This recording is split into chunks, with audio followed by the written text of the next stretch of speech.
आज का हमारा शो जो होगा वो एज़ यू ऑलरेडी नो कि हालात इतने ज़्यादा ख़राब हैं कि हम लोग जो है वो पाकिस्तान और इंडिया की सिचुएशन कवर कर रहे होंगे। And it's really a very complex history जो ये दोनों नेशंस शेयर करती हैं for a very long time. अगर आप देखें तो ये एक बहुत ही डीपली रूटेड जियोपॉलिटिकल राइवलरी है जो कि मिसट्रस्ट और कॉन्फ्लिक्ट और मिस्ड अपॉर्चुनिटीज़ से दबी हुई है इन चीज़ों के अंदर। एंड ऑल्दो ये 1947 से हम शुरू करते हैं इसकी हिस्ट्री, इन दोनों कंट्रीज़ की लेगेसी ही वॉर्स एंड वूंड्स हैं।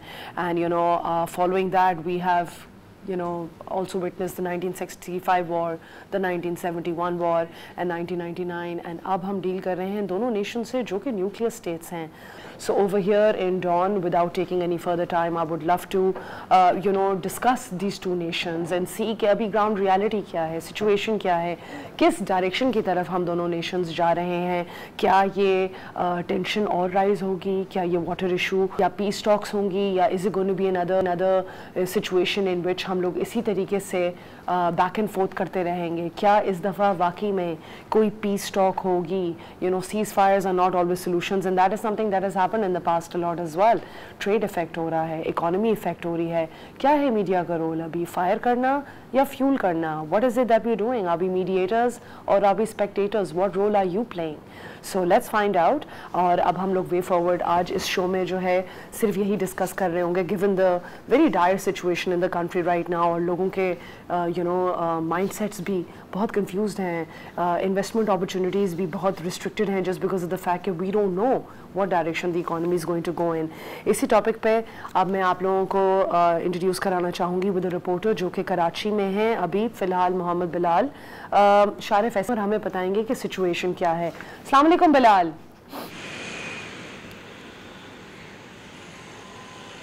अस्सलाम वालेकुम बिलाल। वालेकुम अस्सलाम। क्या हाल है आपका? अल्लाह का बड़ा शुक्र जी। बताएं क्या सिचुएशन हो रही है वहाँ पे? जी बिल्कुल, देखिए मैं इस वक्त कराची की मेन शारा फैसल के मकाम पर मौजूद हूँ और यहाँ पर जो सूरत हाल है वो काफ़ी नॉर्मल दिखाई दे रही है। जो आवाम है वो अपने ऑफिस की जानिब गामजन हैं और इसके अलावा जो बच्चे हैं वो स्कूल पहुंच चुके हैं। कुछ कॉलेजेस यूनिवर्सिटीज़ के जो तालिब इल्म और तलबा हैं वो भी अपने कॉलेजेस स्कूल की जानिब जो है वो गामजन है। तो यहाँ पर जो सूरत हाल है कराची में वो नॉर्मल है। गुज़श्ता रोज़ ये देखने को मिला था कि कराची के दो मुख्तलिफ मकामात पर ड्रोन गिराए गए थे, जिसमें शराफी गोट का इलाका है, डिस्ट्रिक्ट का मलीर ये लगता है। और यहाँ पर ड्रोन गिराए जाने की जब इतला मिली थी तो पुलिस की नफरी भी वहाँ पर पहुँची थी। कानून नाफिज करने वाले इदारे उस मकाम पर पहुँचे थे और तमाम तर शवाहिद इकट्ठे कर लिए गए थे, लेकिन कोई जानी नुकसान की इतलात उस तमाम तर वाक़े में मौसूल नहीं हुई। जबकि एक घर की जो छत थी उसको जज़वी तौर पर नुकसान पहुंचा था। पुलिस हुकाम की जानिब से ये कहा गया कि सबसे पहले ड्रोन जो है वो 2 मंजिला इमारत थी, उसकी छत से टकराए जाने के बाद वो ज़मीन के पर खाली प्लॉट पर जा गिरा, जिसकी वजह से कोई जानी नुकसान की इतलात मौसूल नहीं हुई। और पुलिस की जानिब से तमाम तर शवाहिद इकट्ठे किए गए। जबकि कानून नाफिज करने वाले इदारे उस मकाम पर पहुँचे थे और पहुँचने के बाद तमाम तर शवाहिद इकट्ठे किए गए और तमाम तर शवाहिद जो है वो अपने साथ ले गए। जबकि दूसरी इतला गुलशन हदीद लिंक रोड के मकाम पर मिली थी जो कि डिस्ट्रिक्ट का मलीर का इलाका ही लगता है, और वहाँ पर भी यही इतला थी कि एक ड्रोन गिरा है। जिसके बाद कानून नाफिज करने वाले इदारे, पुलिस और रेंजर्स उस मकाम पर पहुंची और जो रेस्क्यू इदारे थे वो भी वहां पर पहुंचे, लेकिन कोई ज़ख्मी होने की इतला मौसूल नहीं हुई। कोई जो है वो माली नुकसान भी इस तमाम तर वाक़े में नहीं हुआ। पुलिस के पहुंचने के बाद जो इलाका मकीन थे वो भी वहाँ पर मौजूद थे। उनकी जानिब से ये बताया गया कि ज़ोरदार एक धमाका हुआ था। धमाके के बाद जब यहाँ पर पहुँचे तो मुख्तलिफ जो चीज़ें थी वो यहाँ पर पड़ी हुई थी, उन्हें जो है वो कानून नाफिज करने वाले इदारों की जानिब से तहवील में ले लिया गया है। इस तमाम सूरत हाल में दोनों मकामात पर यह देखने को मिला कि जो आवाम मौजूद थी वहाँ पर आवाम जो है वो काफ़ी पुरजोश दिखाई दे रही थी। उनकी जानिब से यही कहा गया कि पाक फौज की जानिब से जो भारत की जारियत थी उसके खिलाफ मुँह तोड़ जवाब दिया गया, जिस पर पूरी पाकिस्तानी आवाम जो है वो खुशी का इजहार भी कर रही थी और ये भी कह रही थी कि अगर भारत की जानिब से जारियत जारी रखी गई तो हम अपने पाक फौज के शाना बशाना खड़े हुए हैं और अगर बॉर्डर पर हमारी ज़रूरत पड़ी तो हम अपने बॉर्डर पर जाए। अमेजिंग। अच्छा, तो आप मुझे ये बताएं कि अगर वहाँ के सेंटिमेंट्स इतने घबराए नहीं लग रहे और अगर लोग इतने कंफर्टेबल हैं, तो कराची में कितने ड्रोन्स हमने गैदर किए हैं, कितने ड्रोन्स गिरे हैं कराची में?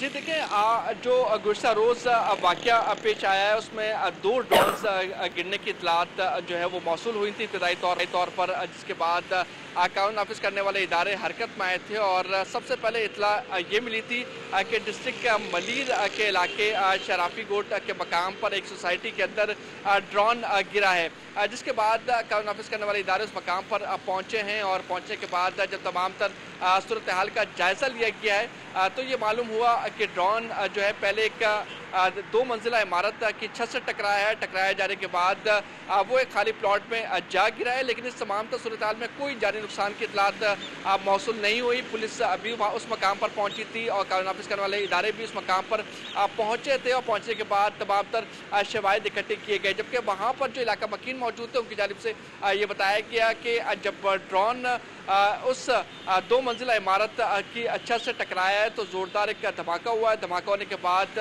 जो उसके पुर्जे थे वो एक खाली प्लॉट पे जा गिरे और मशीनरी एक जा गिरी है, जिसको जो है वो कानून नाफिज करने वाले इदारों ने तहवील में ले लिया। जबकि दूसरी इतला जो है वो गुलशन हदीद लिंक रोड के मकाम पर मिली थी, जिसमें बताया गया था कि एक धमाके की इतला है, जिसके बाद कानून नाफिज करने वाले इदारे उस मकाम पर पहुँचे और पहुँचने के बाद जब तमाम तर जायज़ा लिया गया तो ये मालूम हुआ कि ड्रोन यहाँ पर भी एक गिराया गया है पाक फौज की जानिब से, जिसकी वजह से कोई जानी नुकसान की इतला मौसूल नहीं हुई, जबकि ये खाली मैदान था जिस मकाम पर ये ड्रोन गिरा था बेकाबू होकर और इस मकाम पर जो है कोई आवाम मौजूद नहीं थी, कोई शख्स यहाँ पर मौजूद नहीं था, जिसकी वजह से ये इतलात मौसूल हो सकती कि कोई ज़ख्मी हुआ है। लेकिन जो पुलिस हुकाम है उनकी जानिब से यही कहा गया कि दोनों डिस्ट्रिक्ट जो है वो मलीर के इलाके में ये वाक़यात पेश आए हैं, लेकिन इन दोनों वाक़यात में कोई जानी नुकसान की इतलात मौसूल नहीं हुई हैं। अच्छा बिलाल, आपको लगता है कि मलीर के लोगों के जो वहाँ पे लोग रह रहे हैं उनके क्या सेंटिमेंट्स हैं? क्या वो घबराए हुए हैं, डर रहे हैं? क्या वो एंटिसिपेट कर रहे हैं कि और अटैक्स होंगे? क्या उनका दिमागी तवाज़ुन कैसा है लोगों का, उनके सेंटिमेंट्स कैसे हैं? देखिए, दोनों मकामात पर जो है वो हम गए थे गुज़श्ता रोज़ और हमने ये देखा कि अवाम जो है वो बिल्कुल घबराई भी नहीं है। अवाम जो है वो अपनी पाक फौज के साथ मौजूद है और पाकिस्तान जिंदाबाद के नारे भी हमने वहाँ पर लगते हुए देखे हैं और उसके अलावा जो पाक फौज के नारों के साथ साथ जो अवाम वहाँ पर मौजूद थी, ख़वातीन वहाँ पर जो मौजूद थी, बच्चे वहाँ पर जो मौजूद थे, वो काफ़ी पुरजोश दिखाई दिए। इस तमाम तर वाक़े के बाद अक्सर ऐसा होता है कि जब कोई नाखुशगवार वाक़या होता है तो लोग उस मकाम से दूर जाने की कोशिश करते हैं, लेकिन कल ये देखने को मिला जैसे ही ये ड्रोन गिरने की इत्तला मिली, धमाके की इत्तला मिली, तो वहाँ के जो इलाका मकीन थे वो उमंड आए और उनकी जानिब से ये कोशिश की गई कि हम जावकों की जानिब जाएं, लेकिन वहाँ पर जो कानून नाफिज करने वाले इदारे थे उनकी जानिब से उन तमाम तर लोगों को पीछे धकेला गया और ये कोशिश की गई कि लोग जो है जावकों की जानिब ना जाएं। जब कानून नाफिज करने वाले इदारों की जानिब से तमाम तर जायज़ा लिया गया और तमाम तर शवाहिद इकट्ठे कर लिए गए तो इलाका मकीन उस मकाम पर पहुँचे हैं। तमाम तर जो लोग थे वो वहाँ पर गए हैं और पाकिस्तान जिंदाबाद के नारे जो है बुलंद होते हुए हमने उस मकाम पर देखे हैं। जबकि हमारे इलाका मकीनों से बात हुई, उनकी जानिब से यही कहा गया कि हम पाक फौज के शाना बचाना खड़े हुए हैं, हर मुश्किल दौर में हम पाक फौज के साथ मौजूद हैं, जबकि हमें अगर लड़ना पड़ा तो हम पाकिस्तान के बॉर्डर पर जाएंगे, अपनी जो जानों का नजराना है वो भी पेश करेंगे, उससे भी पीछे नहीं हटेंगे। Thank you so much Bilal, thank you so much Bilal, आपने बहुत ही अच्छे तरीके से हमें बता दिया कि लोग फील कर रहे हैं। Thank you so much guys.